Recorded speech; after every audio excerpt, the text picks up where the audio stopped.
माझे नाव doctor Machhindra Ramchandra Gonte, principal college of education घारगाव, तालुका श्रीगोंदा, जिल्हा अहिल्यानगर।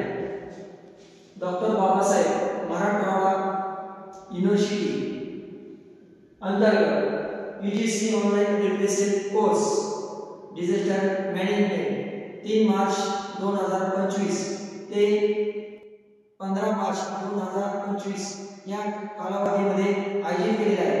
तर डिजिटल मॅनेजमेंट या संदर्भात की आज 10 तारखेपर्यंत वेगवेगळ्या घटकावरती आपत्ती व्यवस्थापन संदर्भात की रिफ्रेशर कोर्स मध्ये तज्ञ व्यक्तीने मार्गदर्शन केलेले आहे। तर मायक्रो टीचिंग या विषया संदर्भात मी जो टॉपिक निवडलेला आहे तर शाळेतील व महाविद्यालयातील आपत्ती व्यवस्थापन। तर आपत्ती व्यवस्थापन म्हणजे आपत्कालीन परिस्थितीचा समर्पक आणि कार्यक्षम प्रतिसाद देण्यासाठी तयार केलेली प्रणाली। शाळा असेल, महाविद्यालय असेल, तर या ठिकाणी वेगवेगळ्या पद्धतीने विद्यार्थ्यांचा शारीरिक, मानसिक व शैक्षणिक विकास करण्यासाठी वेगवेगळ्या प्रकारची व्यवस्थापनाची तयारी असणं आवश्यक आहे।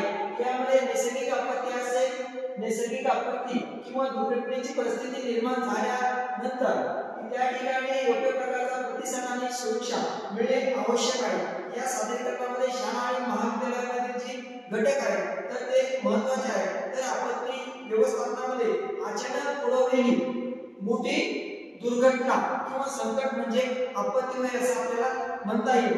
आपत्ती म्हणजे मानवावर आलेले संकट, कोणतीही प्रकारची पूर्वकल्पना नसता आलेले संकट म्हणजे आपत्ती व्यवस्थापन असं आपल्याला म्हणतात येईल। तर आपत्ती व्यवस्थापनामध्ये परिस्थिती किंवा घटना आहे तर त्यामध्ये तयार केलेली योजना असणार आहे, प्रक्रिया असणार आहे, तर ती काय आहे महत्त्वाची आहे। म्हणजे आपत्ती होण्यापूर्वी तिच्या वेळी आणि नंतर कसा प्रतिसाद दिला जाईल तर ते महत्त्वाचे आहे। तर आपत्ती व्यवस्थापनामध्ये नैसर्गिक आपत्ती असेल, मानवनिर्मित आपत्ती असेल, हे दोन प्रकार महत्त्वाचे आहेत। तर नैसर्गिक आपत्तीमध्ये काय सांगताय, पाणी आणि वातावरणाशी निगडीत असणारे जे आपत्ती आहे तर त्यामध्ये महापूर असेल, चक्रीवादळ असेल, ढगफुटी असेल, गारपीट असेल, त्यानंतर उष्णतेची लाट असेल, थंडीची लाट असेल, अवर्षण असेल, वीज कोसळणे असेल, तर एक आपल्याला सांगता येईल। तर निसर्गनिर्मित आणखी एक आपत्ती आपल्याला काय सांगता येईल, भूगर्भाशी निगडीत, तर त्यामध्ये भूकंप असतील, सुनामी असतील, आजाराची साथी असेल,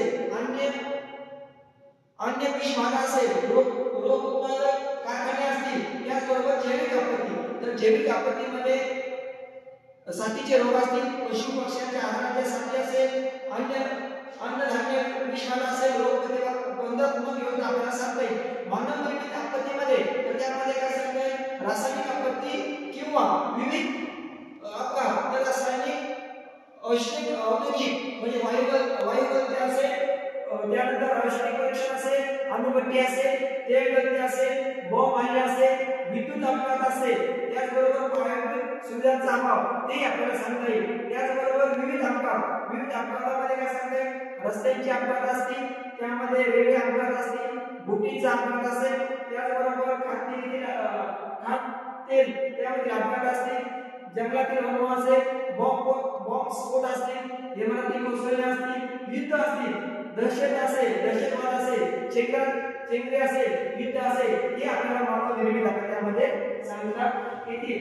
तर ज्यावेळेस आपत्ती व्यवस्थापनामध्ये जो महत्त्वाचा टप्पा आहे तर ज्यावेळेस आपत्ती व्यवस्थापनामध्ये पहिली जो टप्पा आहे तर ते आहे तयारी। म्हणजे आपत्ती घडण्यापूर्वी त्या परिस्थितीला तोंड देण्यासाठी की आपण वेगवेगळ्या प्रकारच्या योजना तयार करणं गरजेचं आहे। म्हणजे विद्यार्थी असेल, शिक्षक असेल, त्यानंतर कर्मचारी असेल, म्हणजे आपत्तीकालीन प्रक्रिया पूर्ण करण्यासाठी आपल्याला तयारी असणं गरजेचं आहे। त्यामध्ये प्रतिक्रिया ही एखादी घटना घडल्यानंतर त्या ठिकाणी त्वरित योग्य असा प्रतिसाद त्या ठिकाणी मिळणं गरजेचं आहे। म्हणजे आपत्तीचे काही बचाव कार्य असेल, मदत कार्य असेल, तर त्या ठिकाणी त्वरित किंवा सुनिश्चित त्या ठिकाणी सुरक्षा करणं त्या ठिकाणी गरजेचं आहे। पुढचा आहे पुनर्निर्माण। म्हणजे आपत्ती निर्माण झाल्यानंतर प्रभावित क्षेत्राचे जे पुनर्निर्माण आहे तर ते करणं गरजेचं आहे। म्हणजे विद्यार्थ्यांच्या मानसिक आणि शारीरिक गोष्टीची पुनर्बांधणी होण्यासाठी इन्फ्रास्ट्रक्चर असेल, त्याची दुरुस्ती असेल, तर त्या ठिकाणी असणं गरजेचं आहे।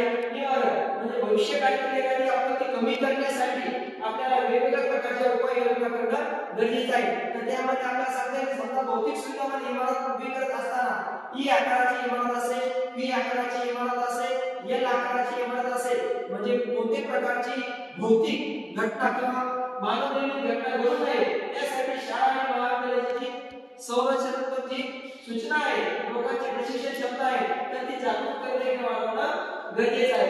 तर यामध्ये पुढचा मुद्दा सांगते शाळेतील आपत्ती व्यवस्थापनातील महत्त्वाचा व्यवस्थापनाचे महत्त्व. म्हणजे ज्यावेळेस एखाद्या शाळेमध्ये आपत्ती व्यवस्थापन निर्माण झाल्यानंतर विद्यार्थ्यांच्या शारीरिक आणि मानसिक आरोग्याचे संरक्षण त्या ठिकाणी महत्त्वाचं आहे. दुसरा मुद्दा सांगते शाळेच्या सुरक्षेच्या उपाययोजना आणि नैसर्गिक आपत्तीपासून बचाव. म्हणजे ज्यावेळेस एखादी आपत्ती निर्माण झाल्यानंतर विद्यार्थ्यांना वेगवेगळ्या प्रकारची माहिती देणं गरजेचं आहे. तर त्याचबरोबर शाळेतील नैसर्गिक आपत्ती व्यवस्थापन की ज्यावेळेस आपत्ती निर्माण झाल्यानंतर शाळेमध्ये वेगवेगळ्या गोष्टीची आपत्ती निर्माण होणार आहे. समजा शाळा किंवा महाविद्यालयामध्ये वर चालू असताना जर आपत्ती सांगते शाळेमध्ये वादळ आणि पूर रचनात्मक उपाययोजना आणि विद्यार्थ्यांना प्रसंग प्रशिक्षण की ज्यावेळेस विद्यार्थी शाळेत आल्यानंतर जर एखादा पूर किंवा वादळ निर्माण झालं तर त्या ठिकाणी बचावात्मक उपाययोजना कशा कराव्यात की सहकार्याची मदत घेणं त्या ठिकाणी गरजेचं आहे. कोणत्या स्थितीमध्ये आपण बाहेर न पडता आपल्या आजूबाजूला असणाऱ्या लोकांची मदत घेणं गरजेचं आहे. त्याचबरोबर आग आणि शाळेला अग्निशामक यंत्रणा आणि प्रशिक्षण की बऱ्याच महाविद्यालयामध्ये शाळेमध्ये सर्व प्रकारच्या उपाययोजना त्या ठिकाणी उपलब्ध असतात. उपलब्ध असल्यानंतर एखादी आपत्ती निर्माण झाल्यानंतर की त्या ठिकाणी काय असणार आहे रेड कलर म्हणजे त्या ठिकाणी अलार्मचं बटन आहे, म्हणजे अलार्म दाबू नका, अलार्मचं बटन दाबा. शक्य असल्यास अग्निशामक केंद्राला फोन करा, म्हणजे जो अग्निशामक केंद्राचा जो नंबर आहे तो त्या ठिकाणी असणार आहे. लवकरात लवकर इमारतीच्या बाहेर पडा. म्हणजे ज्या इमारतीमध्ये जे सांकेतिक खुणा आहे तर सांकेतिक खुणांच्या द्वारे म्हणजे वैयक्तिक साहित्य घेण्यासाठी थांबू नका. एखादा प्रसंग निर्माण झाल्यानंतर आपली बॅग असेल, टिफिन असेल, वेगवेगळ्या प्रकारचे साहित्य कोणत्याही साहित्याचा विचार न करता आपण त्या ठिकाणी बाहेर पडणं गरजेचं आहे. त्याचबरोबर अग्निशमनानंतर संबंधित तज्ञाच्या अनुमतीविना इमारतीमध्ये प्रवेश करू नका. म्हणजे एखाद्या इमारतीमध्ये जर धोकादायक असेल किंवा आग लागली असेल तर त्या ठिकाणी परत अनुमतीविना कोणत्याही व्यक्तीने त्या ठिकाणी प्रवेश करू नये असं आपल्याला सांगता येईल. त्याचनंतर शाळेतील सुरक्षा व्यवस्थापन म्हणजे शाळेतील सुरक्षा व्यवस्थापनामध्ये आपल्याला पहिला मुद्दा सांगता येईल सुरक्षा उपाय आणि सीसीटीव्ही. म्हणजे शाळेच्या आवारामध्ये ज्यावेळेस विद्यार्थी प्रवेश करतात त्या ठिकाणी प्रवेश द्वारावरती सीसीटीव्ही कॅमेरा असणं गरजेचं आहे. त्याचबरोबर शाळेमध्ये जे विद्यार्थी प्रवेश करतात किंवा बाहेरचे व्यक्ती येऊ नये यासाठी त्या ठिकाणी गेट पास असणं गरजेचं आहे. म्हणजे स्कूल सेफ्टीसाठी आपल्याला घटक सांगता येईल. त्याचबरोबर विद्यार्थ्यांना सुरक्षा आणि प्रशिक्षण देणं की जर एखादी मानव निर्मित आपत्ती निर्माण झाल्यानंतर वेगवेगळ्या प्रकारचे प्रशिक्षण देणं गरजेचं आहे. त्याचबरोबर आपत्कालीन प्रतिसाद योजना प्राथमिक आरोग्य तपासणी म्हणजे शाळा किंवा महाविद्यालयामध्ये कोणत्याही प्रकारचे मानव निर्मित आपत्ती किंवा साथीचे रोग पसरू नये यासाठी शाळेमध्ये आरोग्य तपासणीचे शिबिर आयोजित करणं गरजेचं आहे. त्याचबरोबर महाविद्यालयातील आपत्ती व्यवस्थापनाचे महत्त्व. तर यामध्ये आपल्याला की महाविद्यालयातील विद्यार्थ्यांचे मानसिक आणि शारीरिक आरोग्य त्या ठिकाणी व्यवस्थित राहण्यासाठी वेगवेगळ्या प्रकारच्या योजना आपल्याला करता येतील. जर आपण त्यामध्ये हिंसाचार, गंभीर व शारीरिक अपघातासाठी संरक्षण, त्याचबरोबर नैसर्गिक आपत्ती आणि आपत्कालीन परिस्थितीला तोंड देण्यासाठी विद्यार्थ्यांना प्रशिक्षण देणं गरजेचं आहे. त्याचबरोबर महाविद्यालयातील मानसिक आरोग्य व्यवस्थापन ज्यावेळेस महाविद्यालयामध्ये एखादी आपत्ती निर्माण झाल्यानंतर विद्यार्थ्यांच्या मानसिक आरोग्याच्या समस्या असतील तर त्या समस्या संदर्भात गायडन्स आणि काउन्सिलिंग या संदर्भात प्रशिक्षण देऊन किंवा तज्ञ व्यक्तींचं आयोजन करून विद्यार्थ्यांचं आरोग्य चांगलं राहण्यासाठी आपण त्या ठिकाणी विद्यार्थ्यांना मार्गदर्शन करणं गरजेचं आहे. त्याचबरोबर तणाव कमी करण्यासाठी उपाययोजना म्हणजे एखाद्या विद्यार्थ्याला शाळा असेल, महाविद्यालय असेल, घरगुती अडचणी असतील, शैक्षणिक अडचणी असतील, समाजातील अडचणी असतील तर त्या अडचणी सोडवण्यासाठी आपल्याला वेगवेगळ्या प्रकारच्या उपाययोजना आणि प्रशिक्षण त्या ठिकाणी राबवता येतील. त्याचबरोबर महाविद्यालयातील सुरक्षा व्यवस्थापन. तर महाविद्यालयातील सुरक्षा व्यवस्थापनामध्ये महाविद्यालयाच्या सुरक्षा व्यवस्थापनामध्ये गेट पास असेल, सुरक्षा रक्षक असेल, विद्यार्थ्यांना आपत्कालीन प्रक्रियेची माहिती त्या ठिकाणी देणं गरजेचं आहे. मानव निर्मित किंवा नैसर्गिक आपत्ती निर्माण झाल्यानंतर जे मॅप बिल्स असतील तर त्या ठिकाणी प्रत्यक्ष म्हणजे तालुका स्तरावरती स्तरावरती असेल किंवा राज्य स्तरावरती असेल, एखादी आपत्ती निर्माण झाल्यानंतर वेगवेगळ्या प्रकारचे जे प्रशिक्षण संस्था आहेत तर त्यामधून बाहेर पडण्यासाठी वेगवेगळ्या प्रकारचे मॉक ड्रिल्स सादर करून विद्यार्थ्यांना त्या ठिकाणी प्रशिक्षण देऊन विद्यार्थ्यांना माहिती देणं गरजेचं आहे.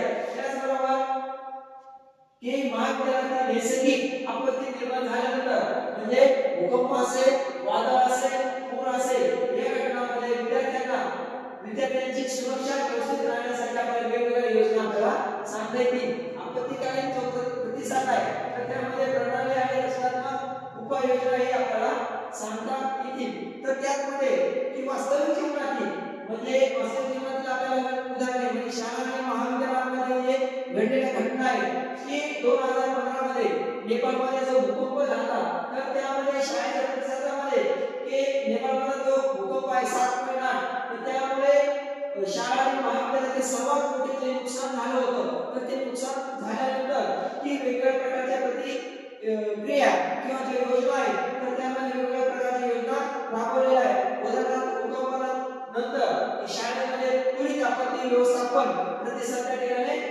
योजना सुरू केलेली आहे. विद्यार्थ्यांसाठी सुरक्षा आश्रयस्थळे असतील, त्यानंतर मासिक समुपदेशन कार्यक्रम असेल तर त्या ठिकाणी वेगवेगळ्या शाळेमध्ये त्या उपक्रमांचं आयोजन त्या ठिकाणी केले जातं. त्याचमध्ये उपाययोजनामध्ये काय शाळेमध्ये मॉक ड्रिल तर म्हणजे आयोजित करणे भूकंप किंवा इतर आपत्तीच्या वेळी विद्यार्थ्यांना शिक्षकांना त्वरित सुरक्षा कशा पद्धतीने पोहोचवता येईल किंवा उपाययोजना करता येईल तर यातून बाहेर काढण्यासाठी आपल्याला मार्गदर्शन करता येईल. दुसरे एक वास्तविक उदाहरण आपल्याला काय सांगता येईल की दक्षिण भारतातील तटीय शाळांमध्ये ज्यावेळेस चक्रीय वादळ 2019 मध्ये जी घटना आहे तर तटीय भागामध्ये चक्रीय वादळ म्हणजे फणी वादळ आपण बऱ्याचशा व्यक्तीने किंवा आपण ते अभ्यासलेलं आहे, स्वतः पाहिलेलं आहे. दूरदर्शन असेल, रेडिओ असेल, इंटरनेटवरती आपत्तीची भयानक फणी वादळाची जी स्थिती आहे तर ती आपण पाहिलेलं आहे. म्हणजे लाखो लोकांना प्रभावित करणे म्हणजे शाळेच्या मोठ्या प्रमाणामध्ये काय झालेलं आहे नुकसान झालेलं आहे. म्हणजे मोठमोठ्या इमारती असतील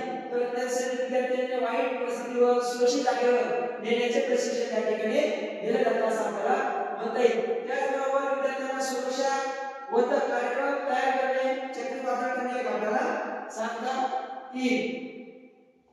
त्यामध्ये आपत्ती व्यवस्थापनामध्ये आणखी उपयुक्त ठरणारी काही वैशिष्ट्ये आहेत तर त्यामध्ये आपल्याला वैशिष्ट्यामध्ये काय सांगता येईल की नियोजनबद्ध योजना तयार करणे. शाळा आणि महाविद्यालयामध्ये जर आपल्याला आपत्ती व्यवस्थापनामध्ये उपयुक्त अशी यंत्रणा आहे किंवा काही वैशिष्ट्य आहे थोडक्यामध्ये मी ते सांगणार आहे. तर त्यामध्ये शाळा आणि महाविद्यालयामध्ये आपल्याला काय सांगता येईल नियोजनबद्ध योजना तयार करणं की एखादी नैसर्गिक किंवा मानवनिर्मित आपत्ती निर्माण झाली तर त्या ठिकाणी नियोजनबद्ध योजना असणं गरजेचं आहे. त्याचबरोबर शाळा आणि महाविद्यालयामध्ये काम करत असताना जे संघटन कौशल्य आहे तर ते संघटन कौशल्य त्या ठिकाणी आपत्ती व्यवस्थापनामध्ये आलेलं घटक महत्त्वाचं आहे. त्याचबरोबर की आपत्ती व्यवस्थापनामध्ये समन्वयातून कार्यभार त्या ठिकाणी वाटून देणं गरजेचं आहे. म्हणजे ज्यांची कुवत आहे तर ते लक्षात ठेवून समन्वयातून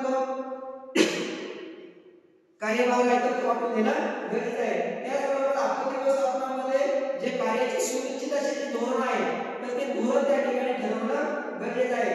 तर ज्यावेळेस आपत्ती व्यवस्थापन होऊ नये त्यासाठी जे छोटे छोटे जे उद्दिष्ट आहे तर ते उद्दिष्ट साध्य करण्यासाठी ज्या योजना आहे तर त्या प्रत्यक्षात अंमलात आणणं गरजेचं आहे. त्यानंतर आवश्यकतेनुसार किंवा आवश्यकतेनुसार कामकाज त्या ठिकाणी विभागणी करणं गरजेचं आहे. त्यानंतर आपत्ती व्यवस्थापनामध्ये आपण जे नियोजन केले आहे तर त्या नियोजनानुसार अंमलबजावणी आहे किंवा नाही तोही घटक त्या ठिकाणी आपल्याला महत्त्वाचा आहे असं आपल्याला म्हणता येईल. तर आपत्ती व्यवस्थापनामध्ये संसाधनाची जी साधने आहेत तर ती साधने उपलब्ध झाल्यानंतर तर त्या संदर्भात प्रशिक्षण वर्ग किंवा प्रशिक्षित व्यक्तीची त्या ठिकाणी नियुक्ती करणं हे गरजेचं आहे. की बऱ्याचशा वेळा आपत्ती व्यवस्थापनाची साधने आपण उपलब्ध केली असतात परंतु प्रशिक्षित जर तज्ञ व्यक्ती त्या ठिकाणी नसेल तर त्या ठिकाणी आपत्ती ओढवण्याची जे संभाव्य संकेत आहे हे आपल्याला दूर करता येतील. त्याचबरोबर आपत्ती व्यवस्थापनामध्ये सुयोग्य कामाची वाटणी हा एक घटक त्यामध्ये आपत्ती व्यवस्थापनामध्ये महत्त्वाचा आपल्याला सांगता येतील. त्याचबरोबर कार्याचे सतत मूल्यमापन की आपण आपत्ती व्यवस्थापनासाठी जे जे साधनं आणलेली आहेत अग्निशामक असेल, त्याचबरोबर रसायन असेल, केमिकल असतील, त्याचबरोबर त्या साधनाची जी डेट आहे ती संपलेली आहे किंवा नाही तर ते पाहून घेणं गरजेचं आहे. त्याचबरोबर तक्रारीचे निवारण की ज्यावेळेस शाळा आणि महाविद्यालयामध्ये आपत्ती संदर्भात वेगवेगळ्या प्रकारे एखाद्या व्यक्ती असेल तर तक्रार आल्यानंतर त्या तक्रारीचं निराकरण करण्यासाठी विशेष प्रकारची समिती महाविद्यालयामध्ये असणं गरजेचं आहे. त्याचबरोबर समस्या सोडवण्यासाठी तर आपल्या शाळा आणि महाविद्यालयामध्ये आराखडा होणं असणं गरजेचं आहे. त्याचबरोबर प्राप्त साधनांची जपणूक आपत्ती व्यवस्थापनासाठी आपण जे प्रकारची साधनं उपलब्ध केलेली आहेत